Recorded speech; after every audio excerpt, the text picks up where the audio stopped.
लट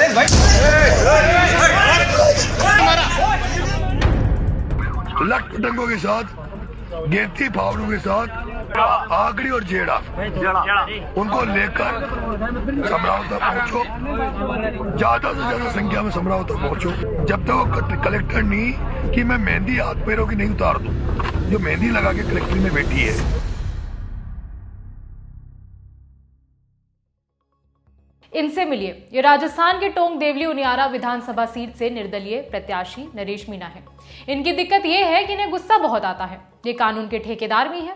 पहले तो पोलिंग बूथ पर तमाम पुलिस वालों के सामने एसडीएम को थप्पड़ मार देते हैं, फिर बड़ी बेअदबी के साथ अपना एक हुनर बताते हैं।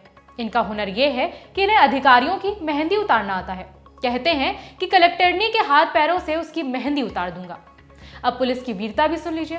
एक नेता एसडीएम को थप्पड़ मार देता है, बड़ी बदतमीजी के साथ महिला अधिकारी को धमकी देता है, फिर लोगों से अपील करता है कि वो हथियार और लठ लेकर इकट्ठा हो जाएं। इन सब के बाद भी आजाद घूमता है। नेता के खिलाफ कोई सख्त एक्शन लेना तो दूर की बात, उस वक्त तक उसे हिरासत में भी नहीं लिया जाता।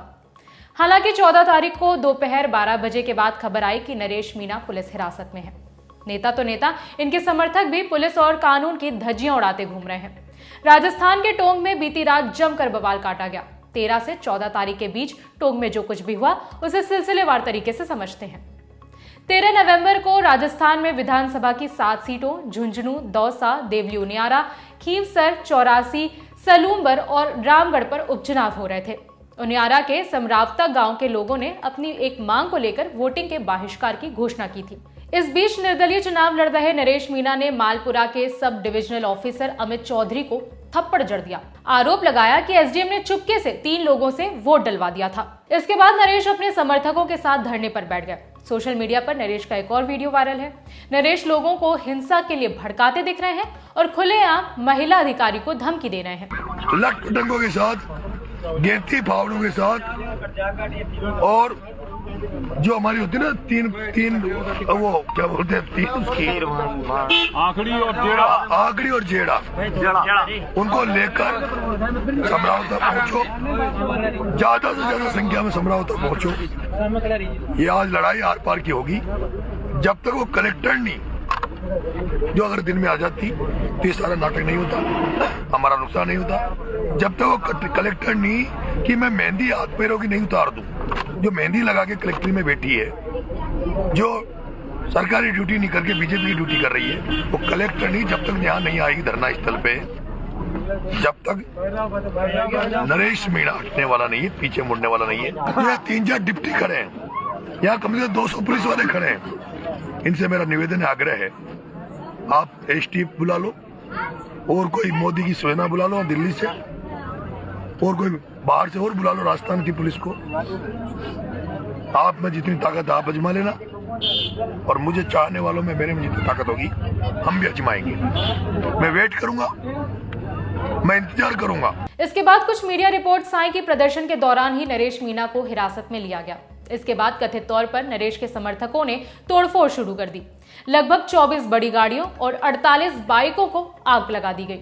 पुलिस ने बताया कि अब तक 60 लोगों को हिरासत में लिया गया है।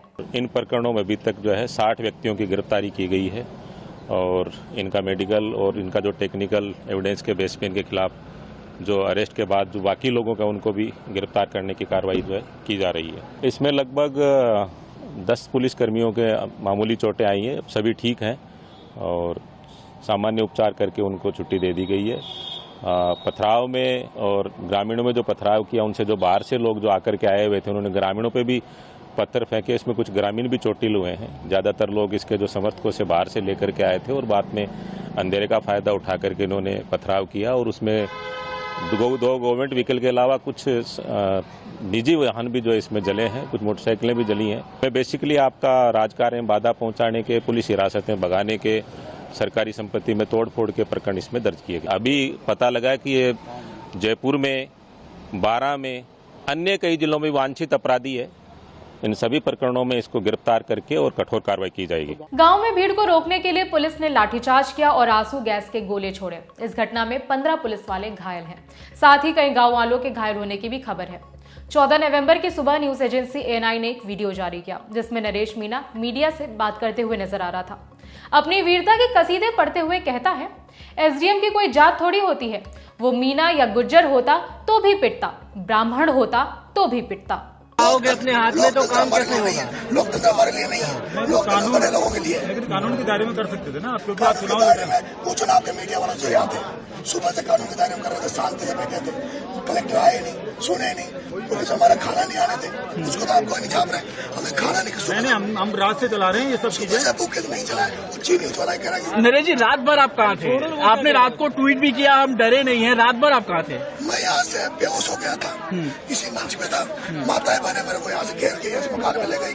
यहाँ ब्लास्ट हुआ एक मिर्ची बम का, ब्लास्ट होने के बाद मुझे उठा के मेरे युवा साथी खेतों से 5 किलोमीटर एक गाँव में यहाँ पे पास में, उस गाँव में ले जाकर मेरे को सुलाया था। बिल्कुल मारेंगे जिस अधिकारी ने अगर पर्ची वोटिंग कराई, जिस अधिकारी ने यहाँ की भावनाओं को तोड़ा, पूरा गांव जब यहाँ पे बैठा था बहिष्कार करके, उनको क्या जरूरत आ गई थी आंगनबाड़ी महिला को ये कह के तुझे सस्पेंड कर देंगे, नौकरी से हटा देंगे। एक मास्टर को, एक उसके पति को, उसको क्या जरूरत थी उसे?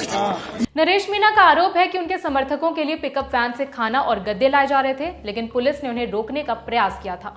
बताते चले कि नरेश मीना कांग्रेस से बागी होकर निर्दलीय कैंडिडेट के तौर पर ये उपचुनाव लड़ रहे हैं।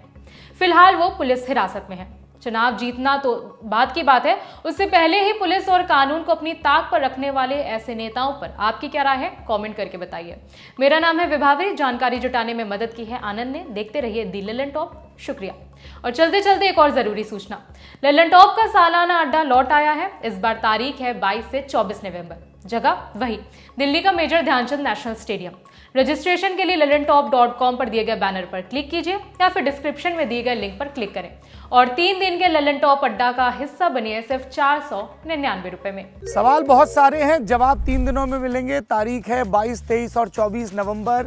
जगह है दिल्ली का मेजर ध्यानचंद स्टेडियम और मौका है लल्लन टॉप के सालाना जलसे का, यानी लल्लन टॉप अड्डे का।